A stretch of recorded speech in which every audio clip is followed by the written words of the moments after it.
எங்களுக்காக நிச்சயமாக இப்போ பேசணும். டைட்டில் வேற பார்த்துருக்கீங்க, என்னுடைய லக்கி சாமன் வேற சொல்லிருக்காங்க. What would you like to say?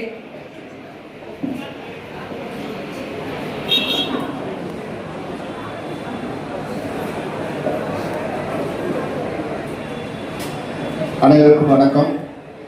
Jayaraj சாருக்கு என்னோட நன்றி. இந்த நிகழ்ச்சிக்கு அவர் ஃபோன் பண்ணார். சார் உங்களுக்கு இன்விடேஷன் கொடுக்கணும்னு சொன்னார். சார் நீங்கள் ஃபோன்லேயே சொல்லுங்க சார், வேற ஏதோ ஒரு இன்விடேஷன் வாங்க சார்னு அப்புறம் நேற்று வீட்டுக்கு இன்விடேஷன் கொடுத்தாரு. அப்புறம் பார்த்தா அது பிரசாந்தோட birthday. Happy birthday Prashanth, happy happy. அதாவது பிரசாந்த் பர்த்டேக்கு ஜெயராஜ் சார் எனக்கு கூப்பிட வேண்டிய அவசியமே இல்லை, நானே வருவேன், நீங்கள் வர வேண்டிய அவசியம் இல்லை.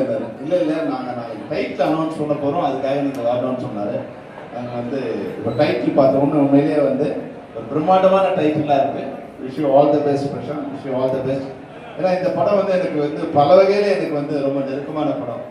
ஒன்று என்னோட ஃப்ரெண்டு, இல்லை என்னோட பிரதர் என்னோட பிரசாந்த் நடிக்கிறாரு. அப்புறம் என்னோட நண்பர் தியாகராஜ் சார் டைரக்ட் பண்ணுறாருங்கிறது ரெண்டாவது விஷயம். அப்புறம் என்னோட நண்பரோட மகள் இந்த படத்தில் ஹீரோயினா நடிக்கிறாங்கிறது மிகப்பெரிய விஷயம். Wish you all the best Priyanka.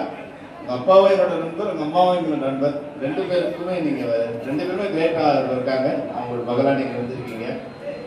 உங்கள் அக்கா வந்ததுல இருந்து அப்புறம்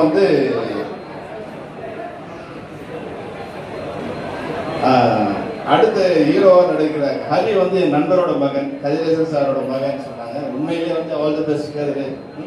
அப்பா எனக்கு மிக சிறந்த நண்பர்.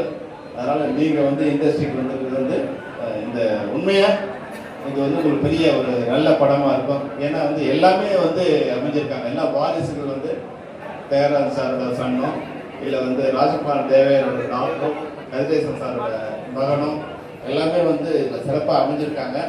இந்த படத்தோட கதையை கூட எனக்கு சொன்னார். அவர் உண்மையில் இது தமிழ் சினிமாவுக்கு ஒரு மிகப்பெரிய ஒரு படமாக இருக்கும். ஏன்னா என்னோட ஒளிப்பதிவாளர் ரவி யாதவ் என்னோட சிறந்த நண்பர். அவர் என்னோட புலன் விசாரணை, செம்பருத்தி இதுக்கெல்லாம் அவர் தான் கேமராமேனாக இருந்தார்.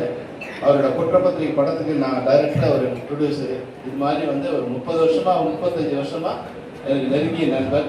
பிரசாந்த் ஏறக்குறைய 35 வருஷம்.